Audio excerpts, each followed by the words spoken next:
Hi, I'm David Naiman, the host of the radio show and podcast Between the Covers. People are often surprised to learn that this is not my day job, that I don't get paid. But that's not why I'm here today. I'm not here to ask you for an income. Up until now, hosting the podcast has involved only nominal fees, but the podcast has seen explosive growth this year. Listenership has quadrupled in less than 10 months, and these once nominal fees have grown to many hundreds of dollars, which could easily become thousands next year and which I'm paying myself. So I'm here today talking to you in the hope of creating a sustainable model for me to nurture the podcast success. If you value these interviews, whether with great fiction writers such as George Saunders, Laurie Moore, or Junot Diaz, science fiction icons Ursula K. Le Guin, William Gibson, and Neil Stephenson, or genre-bending essayists and poets such as Claudia Rankine, Maggie Nelson, and Mary Ruefle, I hope you'll become a patron of Between the Covers. Your per-episode contribution would be your way to participate in the show's long-term health.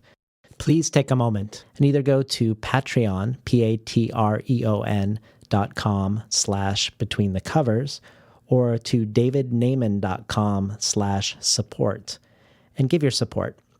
And enjoy today's program.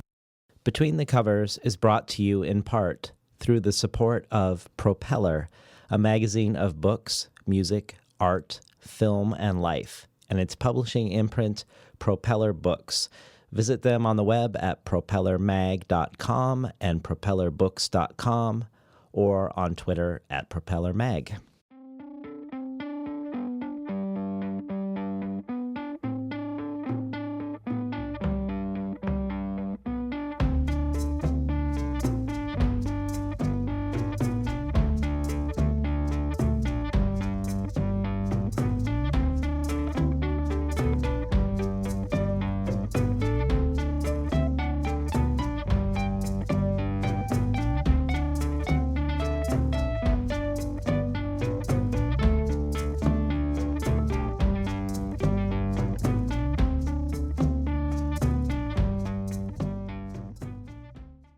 Good morning and welcome to Between the Covers. I'm David Naiman, your host. Today's guest is poet, essayist, editor, teacher, and radio host Brian Blanchfield. Blanchfield is the author of the two poetry collections, Not Even Then and A Several World. A Several World won the 2014 James Laughlin Award from the Academy of American Poets, as well as being longlisted for the National Book Award in Poetry. Blanchfield's writing has appeared in Harper's, The Nation, The Paris Review, Conjunctions, Guernica, and Story Quarterly, among others. And since 2010, he's been the poetry editor at Fence magazine, and since last fall has been the Penn Poetry Series guest editor. Blanchfield also teaches poetry and nonfiction at the University of Arizona and produces and hosts the poetry and music show Speedway and Swan on KXCI in Tucson. He's here today on Between the Covers to talk about his third book entitled Proxies, Essays Near Knowing, a book he describes as part cultural close reading, part dicey autobiography. Eileen Myles calls it a sexy book. Wayne Kostenbaum says its sentences are modern marvels. Claudia Rankine calls Proxies interrogative, unsettling, and brilliant. And Maggie Nelson says Proxies raises the bar on what is possible in the realm of creative nonfiction, that she knows no book like it, nor any recent books as thoroughly good in art or in heart. Welcome to Between the Covers, Brian Blanchfield. Thank you, David. It's great to be here. So I think Maggie Nelson is right that this book sets its own terms. It's its own singular universe. And part of that, I think, is because you actually literally set some terms, some constraints for Proxies. So I'd love to talk about your two constraints to start out the show. The first one is you decided to write the essays without any ability. You constrain yourself without access to any authoritative texts, without access to the internet or to books that you might refer to. How did you arrive at this constraint, and what do you see as the purpose of it? Yeah, that's right. I mean, there's a total suppression of access to outside authority, to secondary sources, to authoritative sources, and I guess that there's a kind of non-academic sort of oomph behind that, a kind of faith that there is intellection and essaying outside of academia. How I arrived at it was really kind of by chance. I mean, I'm a poet mostly, and before the last year or two, exclusively a poet. And I was having a difficult time finishing the poems in my second book, A Several World. And I really started this project as a kind of prompt into language in the morning, to have the internet off and to write what I knew or estimated or remembered or misremembered about one topic at a time. So there's a real miscellany in this book, as you know. I mean, there's some of the early essays back then, so this would have been 2009, 2010, were on Brer Rabbit, on sardines, the hiding game, on owls, that was the very first one, on containment, on different topics, on foot washing, and I think that there was another urge that I was beginning to feel, which is in my mid-30s, going into my late 30s then. I also sort of wanted to say what I knew, which is, I don't know, it was something that was not available to me in the same way in poetry.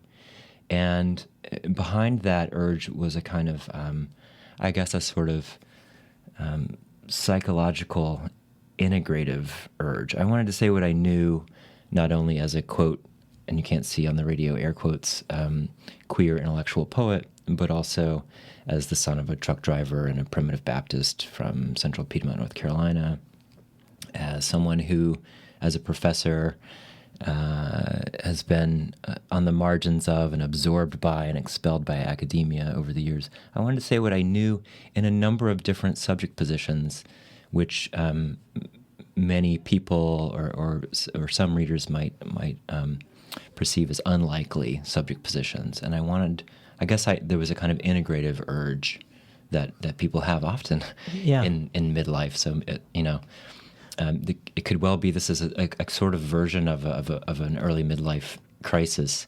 I prefer the term reckoning. It seemed like a kind of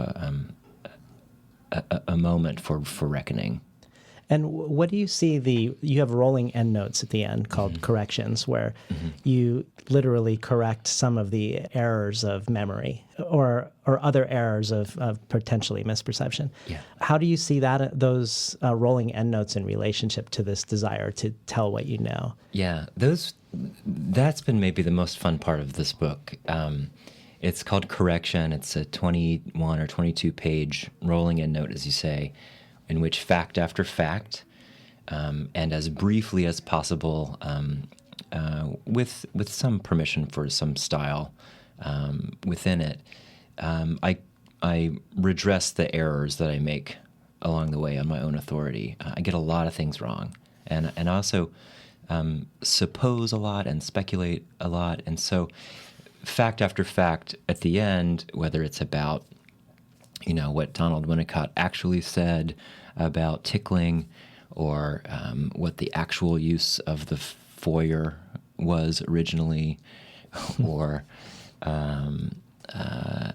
how Roland Barthes died, struck by a laundry van in 1980 while he was giving his last seminar in Paris. Fact after fact, Juice Newton did not sing the song Tumbleweed. Sylvia did instead. Right. So there's a kind of jumble and sort of miscellany toward the, in that last piece, which in a way is the 25th essay in this book, and is also kind of also sort of an index for the miscellany that I am. There's a piece of me that the graduate of my primitive Baptist faith as a kid who appreciates pushing against what happens after the reckoning. So there's a kind of afterlife of facts is how I like to think of it at the end, where nothing is wrong, and yet there's a kind of there's an indexical relationship to me. There's a little biography after the autobiography. I like that way of putting it. Yeah, thanks. And there's a second interesting counterpoint, a second constraint that you set for yourself in Proxies also, to stay with the subject at hand. Mm-hmm. And tell me if I'm phrasing this wrong, but stay with the subject at hand until you feel unsettled in some way, till you get to a place of dynamic vulnerability, perhaps. Thanks. Yeah, that's right. So the second constraint occurred to me soon after the first one. In fact, I think in a way it's a byproduct of the first one. I'm interested in continuing to think about how they're related. But yeah, the topic, whatever it happened to be, frottage, the sex act, dossiers, abstraction, confoundedness, the leave in billiards, I chose knowing that there was some hot material in it for me, that somewhere within there I would discover a kind of personally vulnerable terrain, and the prompt or the invitation to myself was to stand there and kind of continue to unpack from there. You've said in an interview before that Baudelaire's definition of beauty was misfortune exteriorized.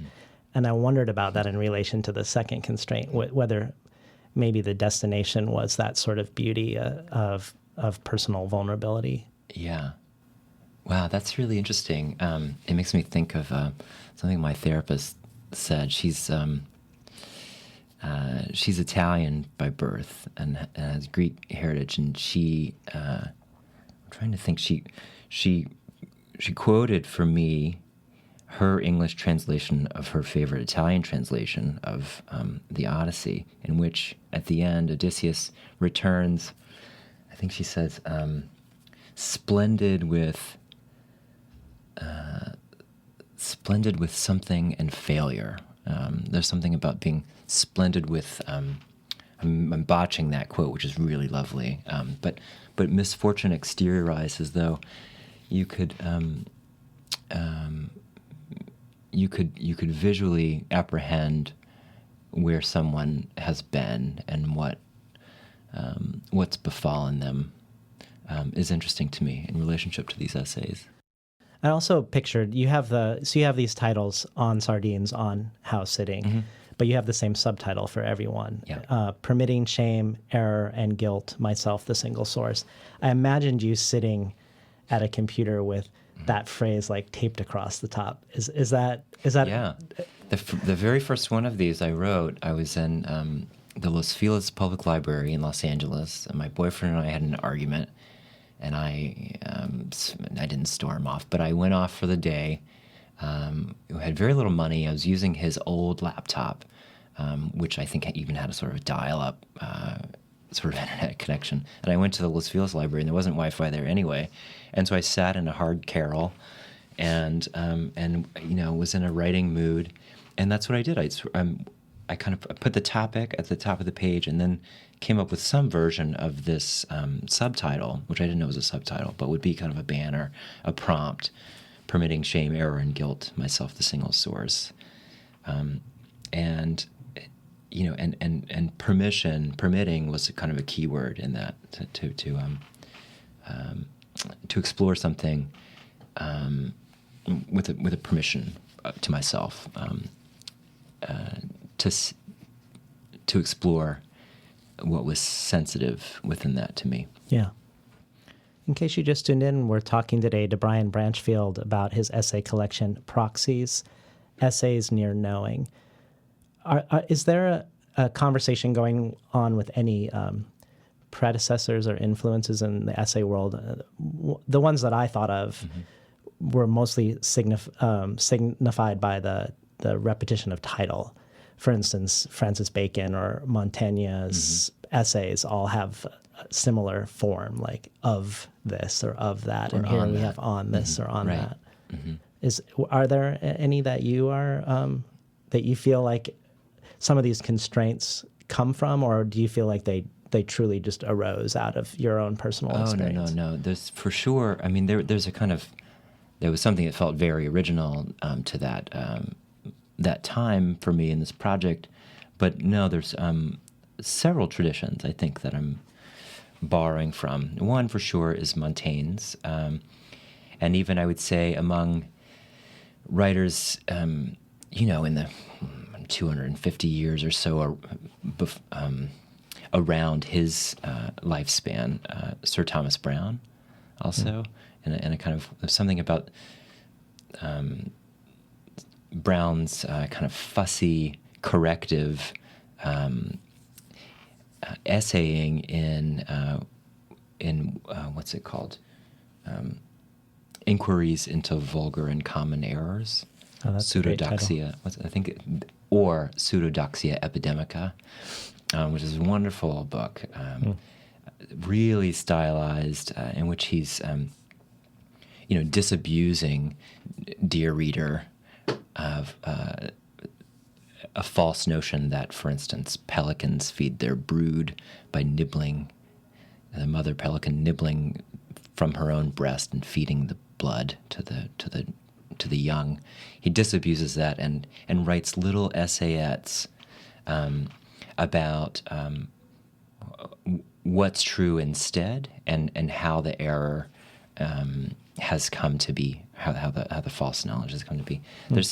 He's just one of the best stylists in English, but then also equally kind of empirical, or empiricist. I never know which of the two words to choose, and I know they have different meanings. But another writer like Montaigne, and to some extent Browne, around that era, is Gilbert White, the sort of first naturalist, Gilbert White of Salburn. So all of them writing from not research, but rather attention to the thing, expert in Montaigne's case, friendship or Virgil or what have you, by being present to and thinking through the topic. I think that was true for those skeptic writers, those early essayists. So that's for sure one tradition, the oldest tradition. But there are others, that are equally important to me, if not more important, including a kind of a semiotic cultural studies tradition that, for me, kind of begins with Roland Barthes' mythologies and Empire of the Signs, and sort of reads one text after another, unpacking how it means and how it functions in culture, and plenty of scions in his tradition now are some of my favorite writers. Wayne Kestenbaum, Chris Kraus, a wonderful art writer and novelist.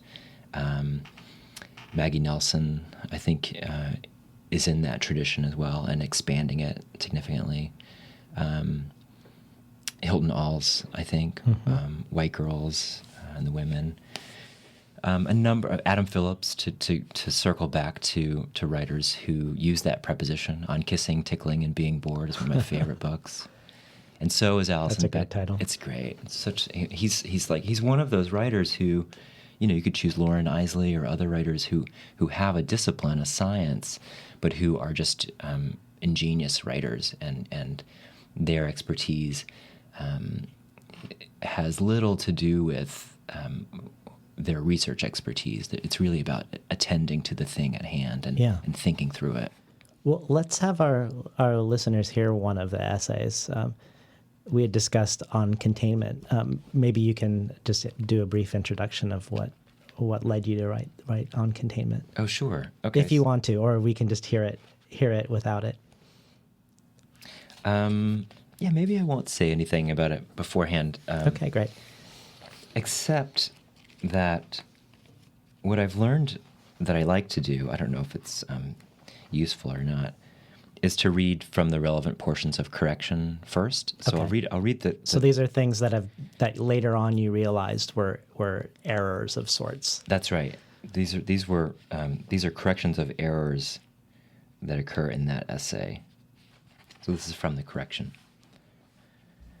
The risk in tickling past the point of pleasure is, for Adam Phillips, the child's hysteria, humiliation, and intensely anguished confusion. He makes no extrapolation from the experience of disarray in being tickled to other corollary fears of uncontainability. But from a comparative study of phobias, he derives a kind of 2-degree structure of fear in First Hates, a later essay in On Tickling, Kissing, and Being Bored. The tickling narrative, unlike the sex narrative, has no climax.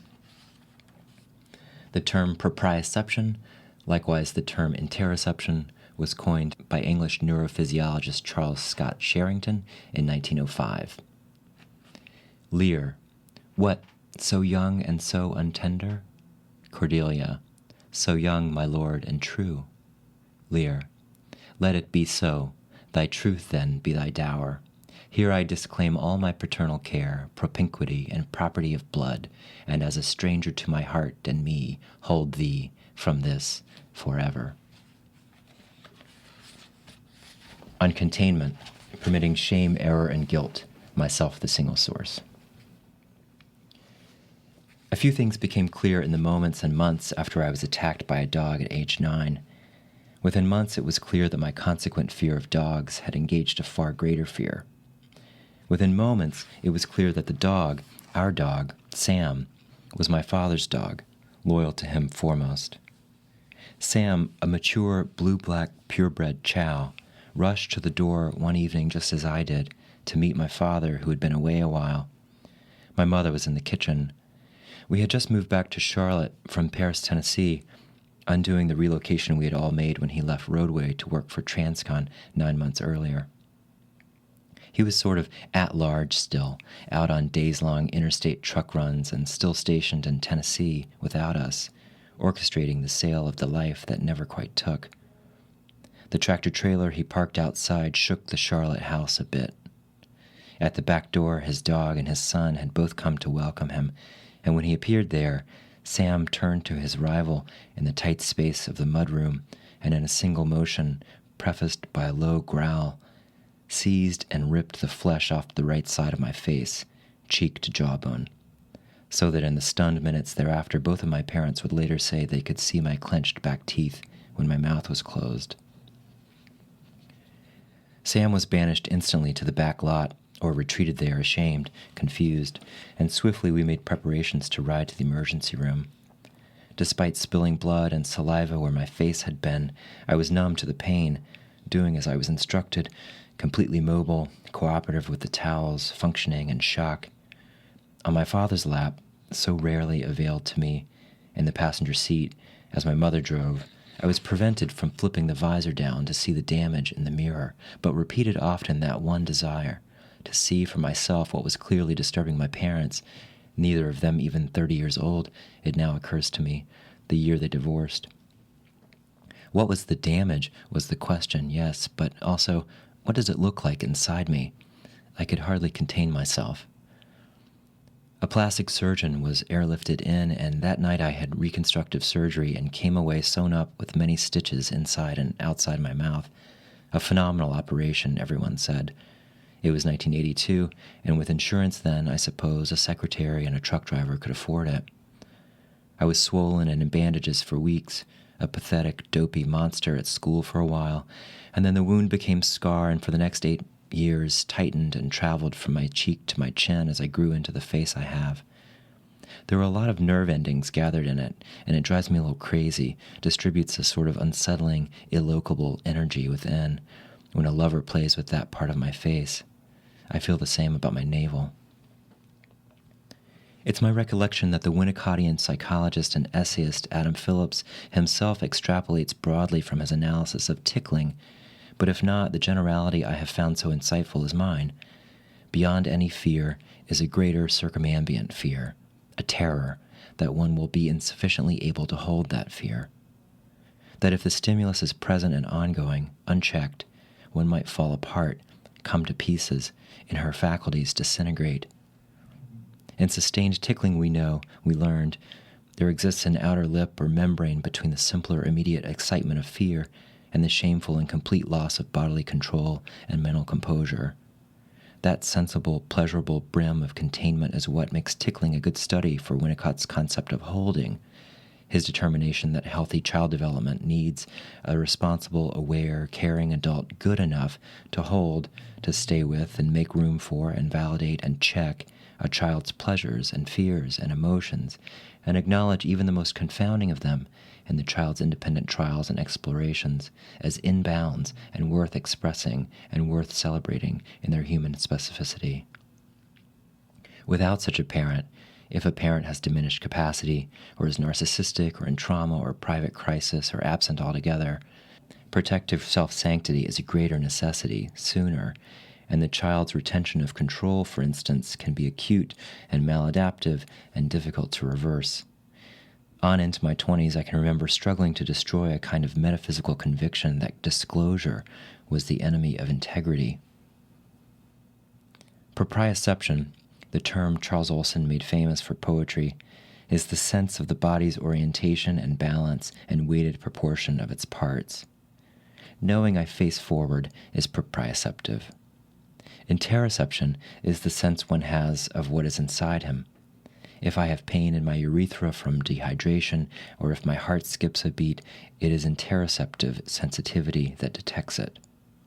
A friend of mine who recently confided to me that he's tested HIV positive described how he knew the flu symptoms he had in November were more than the flu. He knew something was different inside. He said he even knew the moment, weeks after contracting the virus, he seroconverted. He described this interoceptive sense as body consciousness, but couldn't say where he felt it. He didn't need to make himself understood. Likewise, where is fear or desire or grief if not inside? I know it is within because I contain it. My enabling delusion as a child, essentially, was that affective experience was like a pain in the gut or a lump in the throat. It was something inside yourself that you could choose to hold in. In Charlotte, we shared the neighborhood with a number of large, ferocious dogs. This was true before the bite, and I was wary of them then. But afterward, in my presence, it was as though they were lit up with bloodlust and rage. In particular, there were a pair of German shepherds and a Doberman pinscher along my walk to the bus stop. And each morning seemed to be the morning that one would finally vault the fencing that barely kept him in. Naturally, I was terrified of what could happen if any of them got to me, and their threat was utterly convincing. Walking in a group was worse because, sauntering a pace with everyone and even keeping up conversation as we passed, I nonetheless set off the savagery of the animals around us, and it could not be denied. It could not be covered with my pretenses to normalcy. When they charged, it was obvious they were charging me. It was evident their nasty, murderous mania had an object, and I was it. Even today, I feel the need to point out that my performance was flawless. I know I betrayed no trepidation in my mien or manner. I was very good and well practiced at keeping it in. When an older boy said it aloud, and when I worked out what he meant, I felt my situation grow in dimension. He smells your fear. Early on, you have a secret. It is almost as though the secret is there before you. You are ever in relation to it. You are its container, and because, by definition, the one imperative is that you cannot share the secret, perhaps you develop the understanding that no one in your small world may be entrusted with the knowledge of what's inside you. You become, through and through, a holding environment for the secret. It is so intrinsic that you could not, at so young an age, begin to know how to explore it. How you feel is the secret. Or it is not untrue to say the secret is how you feel. Because when someone asks how you are feeling and you cannot say, you can see them try to access what's inside, and it troubles you enough to close tighter or cover more. Your little mastery over it you know to be a life or death matter. It is the end, the very edge of abyss over which you send yourself if the contents are accessed. Then, one day, you wake up to the new reality that walking the same earth you have lived on all these years, growing increasingly proficient as the keeper of your contents, is at least one creature endowed with a singular ability to sense something you are concealing for your life, a creature whose report is loud as a gun. It smells your fear. In its presence, I could not contain myself. Even then, starting then, with new dread, I felt myself. I couldn't have said by what extroversion, but I knew eventually I was coming out. What was that going to look like? At the end of King Lear, a mirror is brought to the face of good Cordelia to be consulted. Lear calls for it, disbelieving the worst. At the beginning of the play, when she tells him that she cannot be wholly devoted to him, that she'll need to divide her devotions in loving herself and her eventual mate as well as her father the king, he replies that honesty alone will be her dowry then. Honesty is what she is left with, disinherited, a birthright for one entitled to nothing. At his own tragic end, after Cordelia is presented to Lear with the news of her death, the looking-glass is brought on his command to her face, closer, to her mouth. There's a moment, a last viable moment, before the glass is withdrawn, having captured no vapor from what would have been her breath, that the mirror is called a stone. A repurposing happens. The mirror is not a depth into which to view the reflection of one's composed facade, but rather a surface on which to manifest what comes from within. There is only the one conclusive turn in the mortal story, I suppose. Before that one, because of that one, there are a number of opportunities, precisely when one is petrified, to break the glass. You've been listening to Brian Blanchfield read from his essay collection, Proxies, Essays Near Knowing. I just love the strange journey you take us on that and all of the essays. But the fact that we go from a dog attack to tickling to proprioception and poetry to HIV to fear of dogs and King Lear, it ranges widely for a essay on containment. If you think about it's not very well contained. But it feels like that is an interesting interplay between the title. But another thing that is interesting when you're reading the essays together is the way you feel the conversation across essay. I don't think that's all entirely because they share constraints or entirely because they have the same structure for a title and in the identical subtitle. Mm-hmm.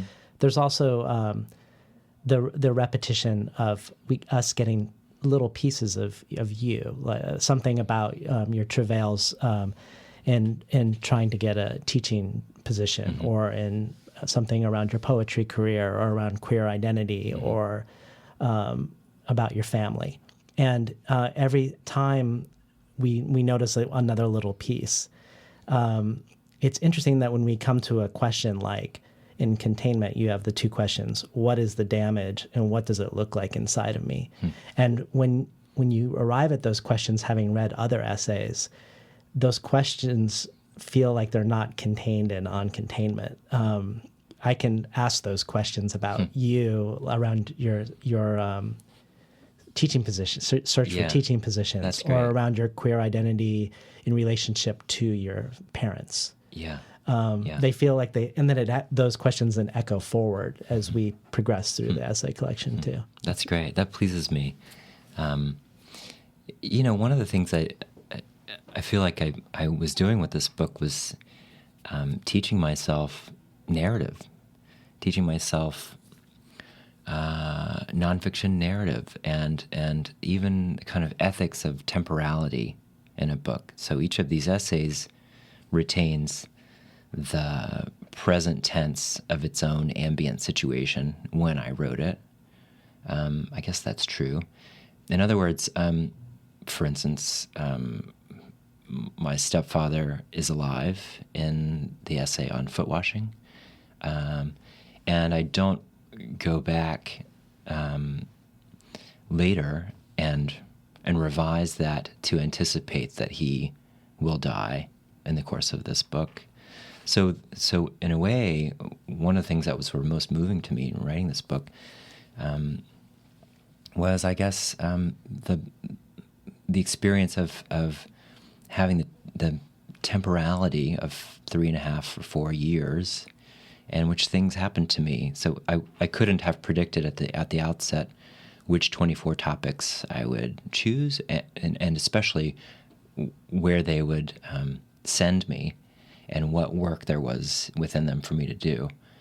And it's so peculiar for the poet in me to be reading sometimes, giving a reading from this work, and to say, by this point in the book, about this protagonist, me, right. That X has happened, or you need to know Is that the key to keeping the essays relatively chronological in terms of when you wrote them, to create that sense of a journey of a self? I knew about halfway through that the order in which I wrote them would be the order in the book, because it did feel, and that begins to speak to this other tradition, a kind of French tradition or new narrative tradition. I mean, I think of writers like Hervé Guibert or, again, Chris Kraus or Dodi Bellamy or Michel Léry, or writers for whom kind of the diaristic is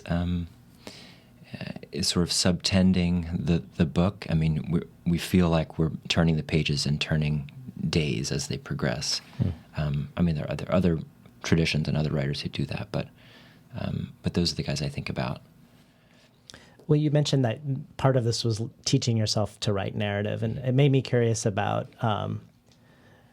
what you see of yourself when you're writing poetry versus when you're writing narrative. I know there's probably not one answer, and it's probably different with any number of different enterprises. However, well, you have a poem, for instance, in your last collection, Man Roulette, and then you have an essay on Man Roulette. Yeah. What is the sense of discovery that you would feel that might be different because of the form that is containing it? Yeah, I think around this topic a good deal, and you'd think that I would have a fixed, certain answer to this by now, but I don't. But I love thinking about, for instance, the poem on Man Roulette. The poem is called Man Roulette, and the essay is called On Man Roulette. And I guess if I'm thinking about how both of those pieces move, it might get us nowhere, or it might discover something. So in the poem, it's sort of a 4-part poem, which loosely has a kind of metaphor of occupying booths in some kind of fair. In this booth there's room for one. Get in here and hold me up is a line from that poem. And so there's a kind of loose analogy, a kind of world making around the experience, even the private experience for me of visiting or being on manroulette.com, which was a website sort of now defunct, although there are other copy sites, which it's a sort of speed dating site for men, to use a euphemism. Yeah. In which you're clicked past by any number of men, wherever they are in the world, Milan or Guayaquil, Ecuador. I write about this a little bit in the essay. And you all have the room you're in and the reality you're in, and then the fantasy that you share in the text box and in the image box, the streaming video. So the poem ends up making kind of a world outside of that's guided by the dynamics of being on that site and dating for an evening on that site. And the essay is, as all these essays are, sort of definitive at the beginning. What is it? How does it function? And paying attention to it until it reveals for me something else, a secondary subject. And there are any number of essayists who do this. John McPhee is one, and Claudia Rankine is another, to use two extremes. So it really is kind of a classic essaying of looking at the thing until some greater, larger, containing secondarity reveals itself, and then to say,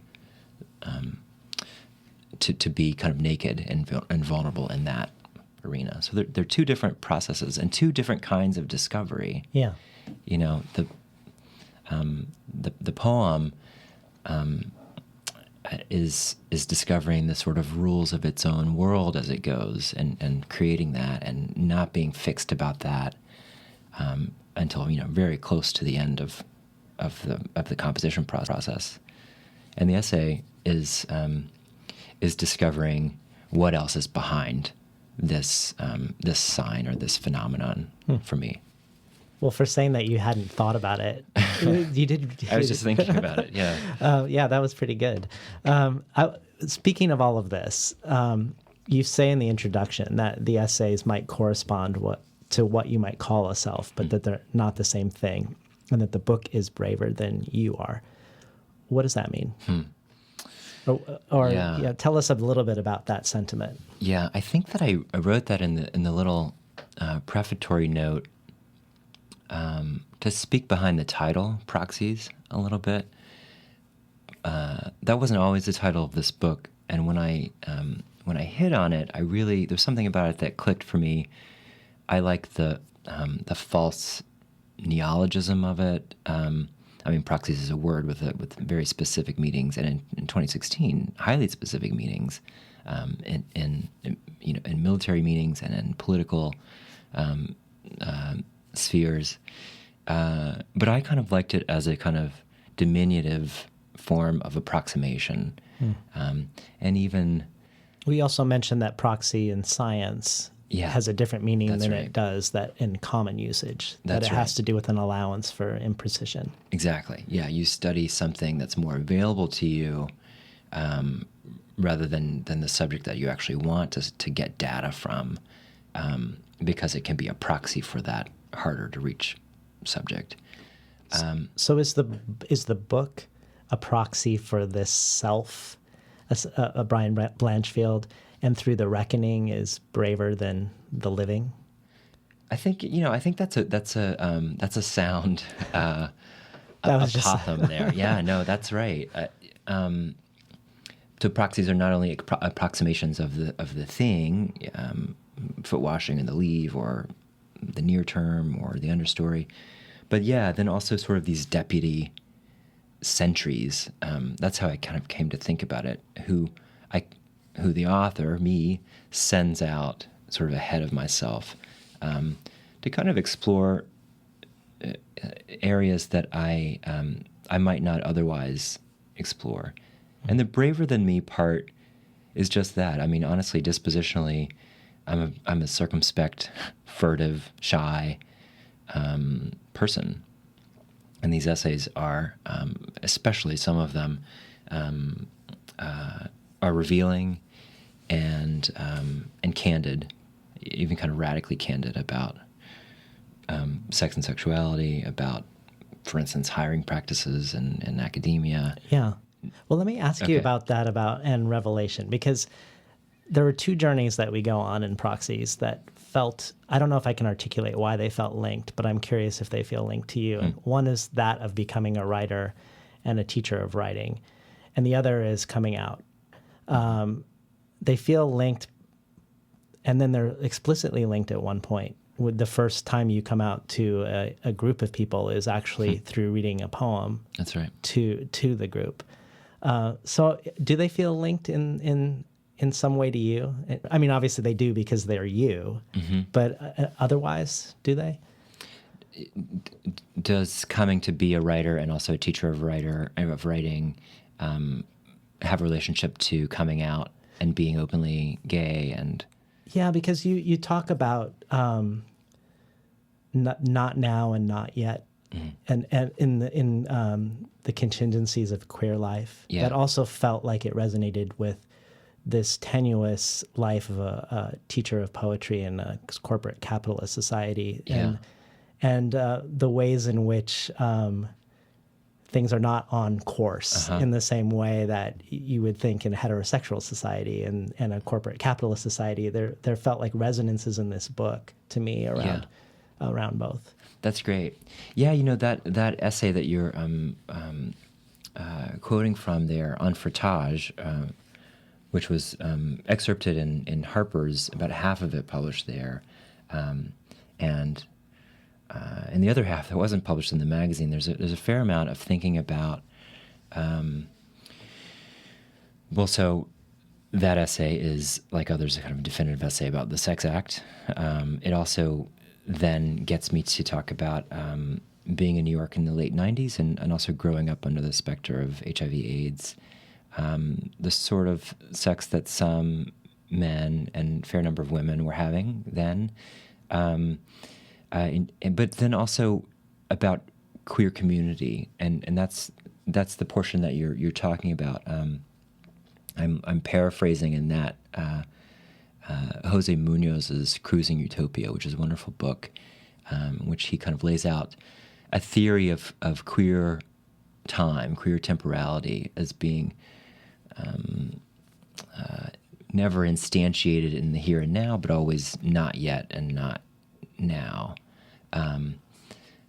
That's a poor paraphrase of what he says there, but there was something about that time and the way in which my generation in New York then was kind of psychosexually imprinted by the epidemic, that we were finding one another without much quote-unquote queer tutelage. The generation older than us was traumatized and dying and not there in the same way that things in which things might have passed down to us. So we were kind of figuring it out for ourselves, and that sort of community and that sort of perforce solidarity happened to be compatible with a kind of precariat economy, part-timing, contract work, adjunct work, and queerness belonged together at that time. And a number of writers and artists who were also teaching and doing editing or whatever, we're building community around that and new sorts of structures of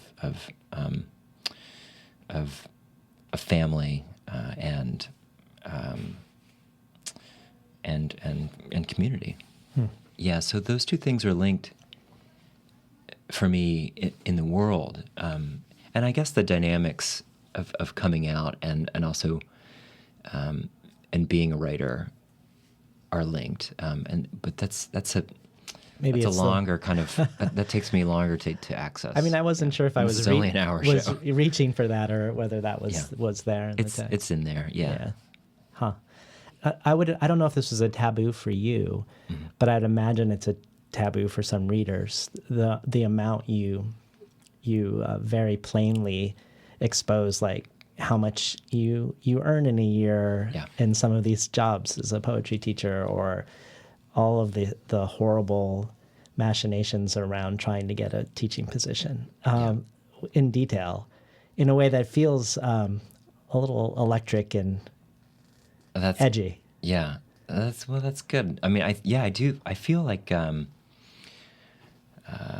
all the quote unquote transgressions in this book, that is the taboo that people feel and want to talk about. That essay on dossiers, which is the term for a file in academia on a candidate, how to make one, what's inside one, where does it go, who reads it, which committee members, which dean, what happens on a campus visit, and what happens in, for instance, an inside hire, etc. People have wanted to talk about that happily, and I think I think that essay has been a bit of I don't know what to call it, a facilitator of conversation that kind of needed to happen. And so a number of writers who are on the market, and even a number of writers who are on the other side and tenure track or tenured positions, have expressed, gratitude and have wanted to say, we all wanted to say that, or to name that name or name that number, that salary. So it's one of it's part of my life, and part of the project here was to be kind of disinhibited about shame. Yeah. And there's a lot of career shame that writers have, in terms around money. So yeah, I think it was important to remain vulnerable in that territory too. Yeah. In case you just tuned in, you're listening to Between the Covers, and we're talking today to Brian Blanchfield about his book Proxies, Essays Near Knowing a Reckoning. You have another essay. I think you could make I think you can make the argument that a lot of these essays could be portals for understanding the wholeness, almost like they're, I don't know if you know Leibniz's monads, that each one contains the universe. So it's like the On Reset, that essay about the audition tape, where you watch a tape and everything's the same except for the main actor. It feels like that loops back to how you talk in the introduction about the proxies. In proxies, it changed as you changed, as we were talking about in chronology, but that the uniformity is what leads to the variation. Yeah. In a strange way. And it felt like On Reset almost became a proxy for the whole project in a way. You're such a good reader, David. This is great. I even think that there was a moment, I'm remembering now, that On Reset was going to be the kind of introductory essay. I was going to keep it where it was late in the book, but it was still going to be like an essay about these essays. About proxies. And I decided, not to do that. But I think in a way the only thing that's, well, correction is in a way a poetic text, but otherwise the only thing in this book that is poetry or poetic for me is the way in which the essays reset. There's a constraint which poets often use, and each of these 24 essays sort of resets and starts again, as though the one before it were a template, and it was going to cycle through with its own new material and run through the machine again. And there's something in that operation that feels like that feels familiar to me as a poet, as the way a poet works, stanza after stanza, or unit after unit, and that kind of and Reset ends up being the essay on Reset ends up being about how poetry works in a way too. Well, I mean, for sure, you as a poet is evident in the syntax too. It's not just in those concerns. I mean, you can hear it in the language when you're reading on containment. So I wanted to ask you about the idea of the leave on the leave. Yes. Maybe you could talk about what the leave is in games, and then also how it connects to narrative for you. Sure. Yeah, so the leave in billiards, if you're shooting pool, is the arrangement of however many of the 15 balls are left on the table and in what position from the prior shot. That's the leave. You're given the leave from either the shot you've just shot and you've pocketed a ball, or from what your opponent has left you. Yeah. Yeah. So it seems to suggest that you aren't only entitled to use them, but expected to use the leave, essentially. Sure. Yeah. Like, and then you have this interest. It's your given right at the beginning of your shot, of your turn. Yeah. Yeah. There's this interesting connection, I think, to that and the way you're using memory, or the limitation in proxies to only memory. If we think of the memory as the leave, essentially, of how you're going to play the game with what you're left with. You've eliminated the access other than what's on the table with you. Right. You say this thing in that essay, it can be very attractive in one's narrative to replace the given with the leave, because if I equate my foundational circumstances with leavings, the discard, the refuse, even the ruins of others, I feel more entitled to use them to build from that rubble. And that also feels like a nod to collaboration. That all work potentially is collaborative, if we're honest, in a sense, with, like, when we talk about influences, what is left that we're working with. And I wondered about that. I mean, I don't know. We each have our own sort of bibliography inside our head, right? I don't know if that's what you were saying in that specific quote, but you've done collaborative art making. Yes. Writing poems with other poets, between dance and writing. And then the very structure of your radio show, you have a co-host every week. Right. You collaborate on what poems are read and the music that's played. Yeah. And half of the show is influenced by this other poet. Right. or writer. And the poems and the poems and songs are sort of collaborating in a way. Yeah. So I don't know if you have a philosophy around collaboration, or I guess one question I would have for you is, do you think people who are drawn to constraints, as you seem to be, are more into collaborative art? And if so, why? I ask also because I think of, like, say, in the Oulipo movement, you have tons of, it's by definition constraint-based, and there seems to be a preponderance of collaborative art being made at the same time. Yeah, interesting. As a constraint itself, the collaboration. Right. Well, people who use constraints are probably less interested in a kind of univocal, authoritative, subjective kind of writing. They're interested in having to obviate an obstacle and kind of trick themselves into the content of the poem or what have you, to enter into the back door that otherwise you would access politely up the front walk. You get to the same place, but you've discovered in a different way what's there for you. So yeah, I mean, and I think collaboration does the same thing. I mean, you've got this active other agent whose reactions and responses give you your given, often in your part. Yeah, the collaboration with dance comes to mind. A wonderful choreographer who now lives in San Diego, but I knew her in Missoula where I taught, Anya Cloud. She and I put together these all-day, 6-hour integrative movement and writing workshops called From A to B and Back Again. I was B and she was A. And, and poets like Leslie Scalapino, Sandra Alcosser, a number of writers have, Jackson McClough famously, have collaborated with dance. And Anya's movement exercises would give us the sort of content as writers, and the results of our prompted writings would motivate the next movement in the piece. And that was the best day of teaching, in my life. It was like this it was like a day of adult play, for one thing. Yeah.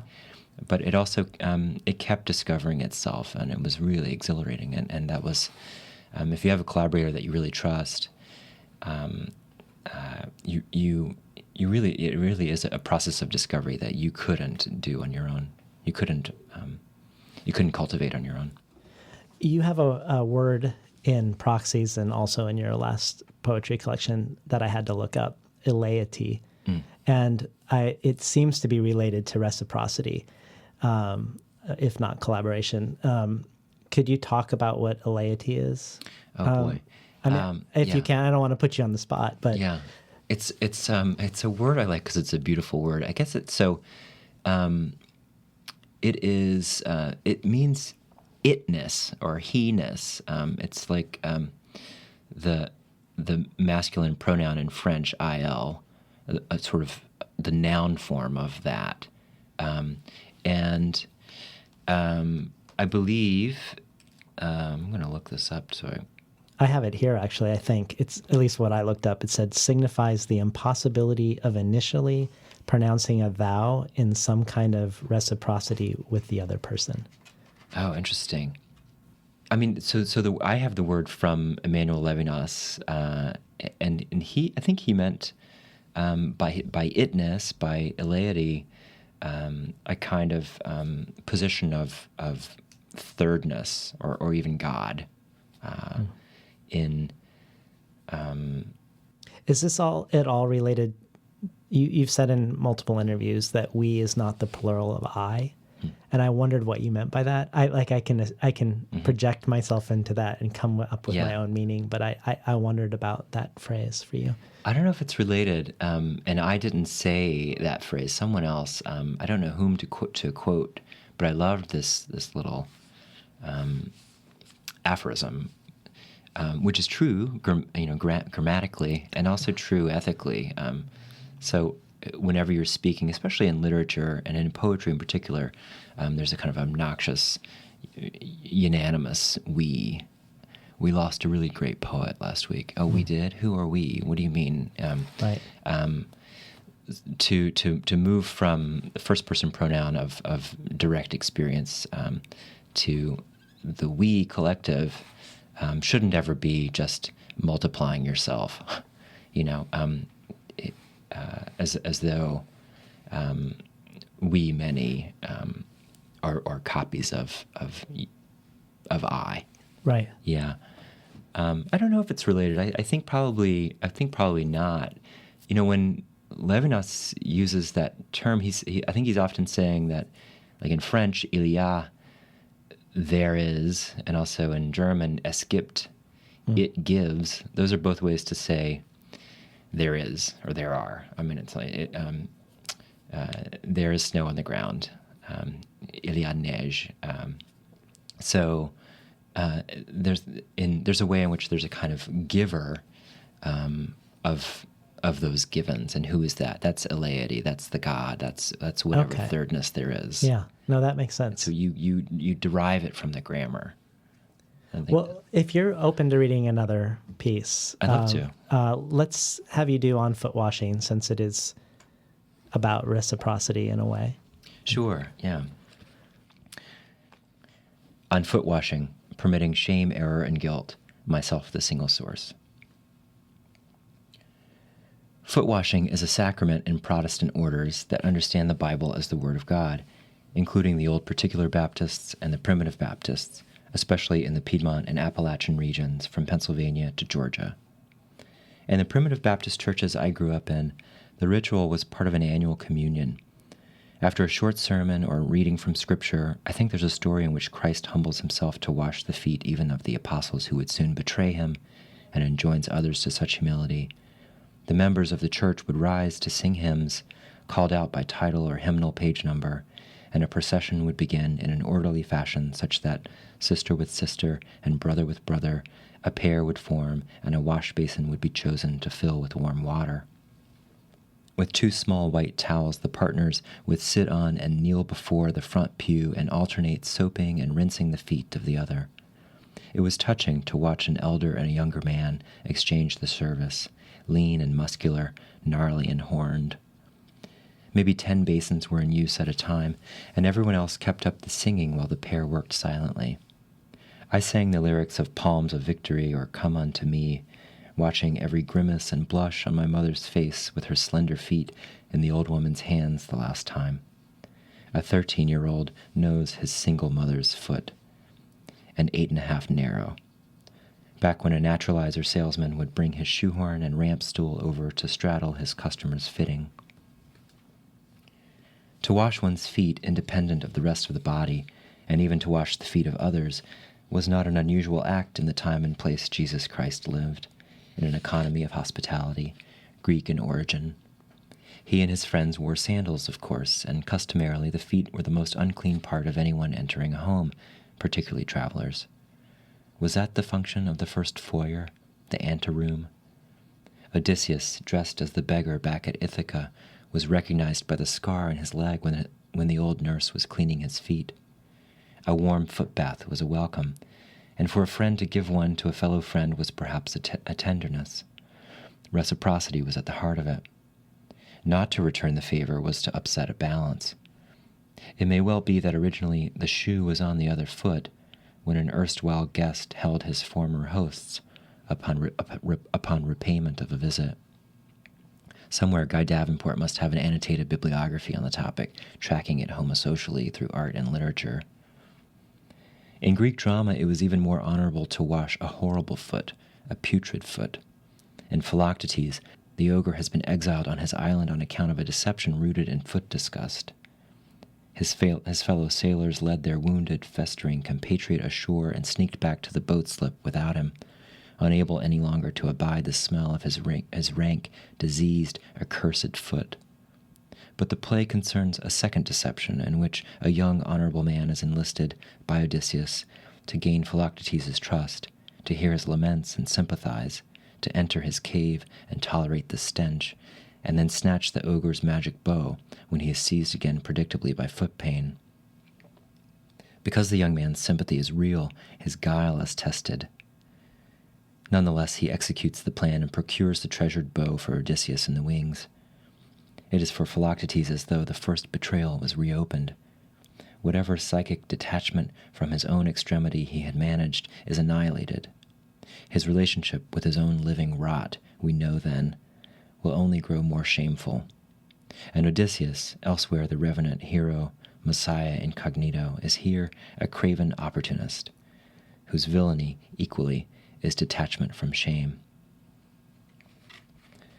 When my stepfather Frank, in a torrent of spite and fury, humiliates my mother in the company of family or friends, over dinner or in his own hospital room, as he does regularly, relentlessly, set off by her miscomprehension of something or an oversight he has discovered, the room is stunned, shaken.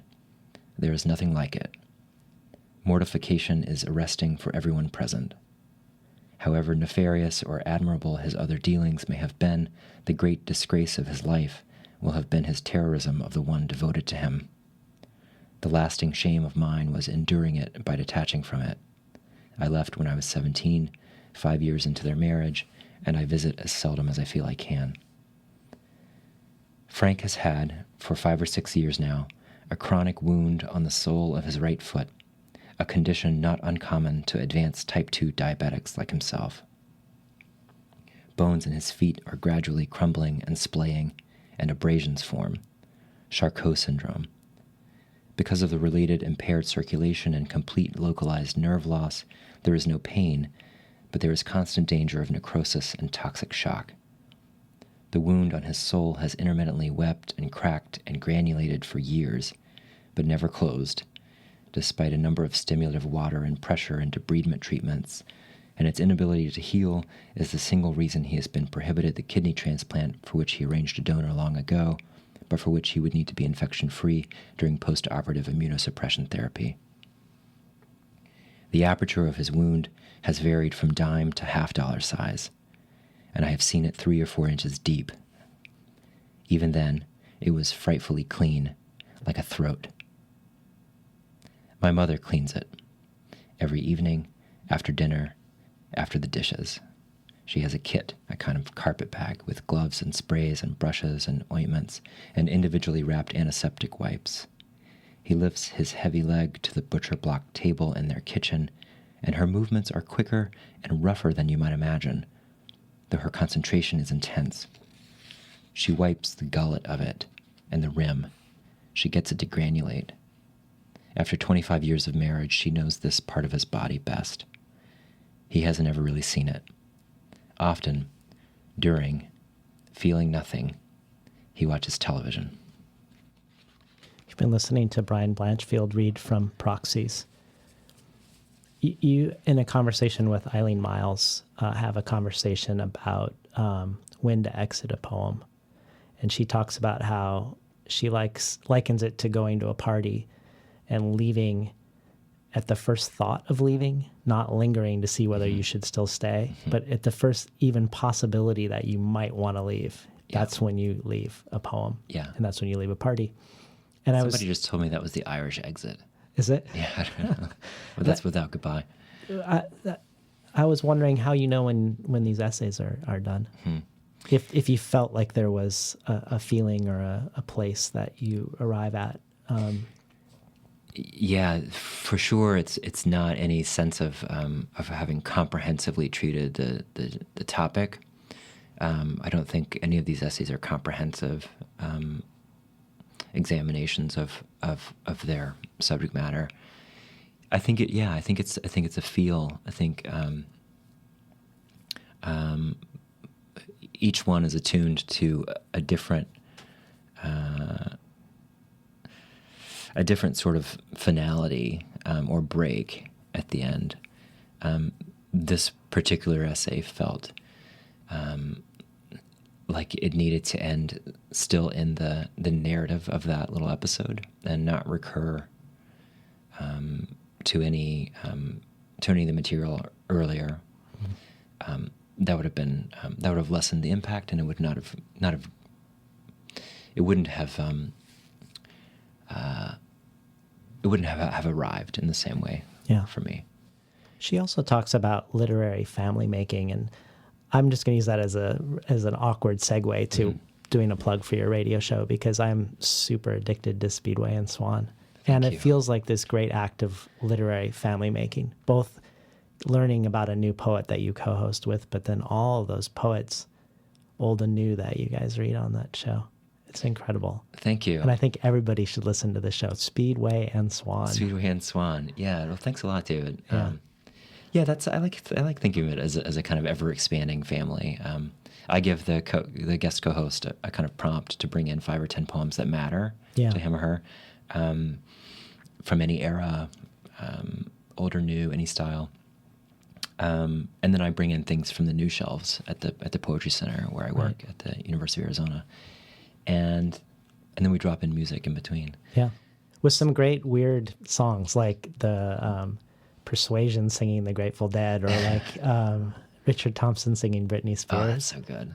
They're great. I mean, it might sound horrible to people, but they're pretty great delightful. Covers, both of those. Yeah, I'm kind of addicted to cover songs. Yeah, I noticed that reoccurs. Yeah. Well, tell us what what's next for you. What can we expect from Brian Blanchfield on the horizon? That's a good question. And congratulations on your Whiting Award. Thank you. So that happened last week in New York, and for the next month or so, I'm reading around the country, and when I get back to Tucson in the summer, I'm gonna be writing again this summer. I feel far from it, tragically far. Nonfiction or poetry? Well, I have a grant for the next poetry project that I'm working on, which is loosely, tentatively, provisionally called Piedmont. I live in Tucson, which is the Tohono O'odham word for foot of the mountain, and I grew up in the central Piedmont. And there's a project of poems that's kind of compelled by that very simple symmetry. So that's what I'm working on now. But for sure, nonfiction isn't done with me. The last essays in this book stretched to 10, 11, 12 pages, and it was an effort to kind of contain what I was learning about longer forms in essaying and in narrative. And I've been reading a lot of James Baldwin again, and I love the 40, 50, 60-page essay form, and that's something I'm interested in. And I won't say much yet about the subject matter, because it's still really provisional for me. But those are the two next book projects I'm thinking about. Well, it's great having you on the show. David, it was wonderful. I love the show, and this has been so much fun. Thank you. We're talking today to poet and essayist Brian Blanchfield about his latest book, Proxies, Essays Near Knowing. You've been listening to Between the Covers. I'm David Naiman, your host.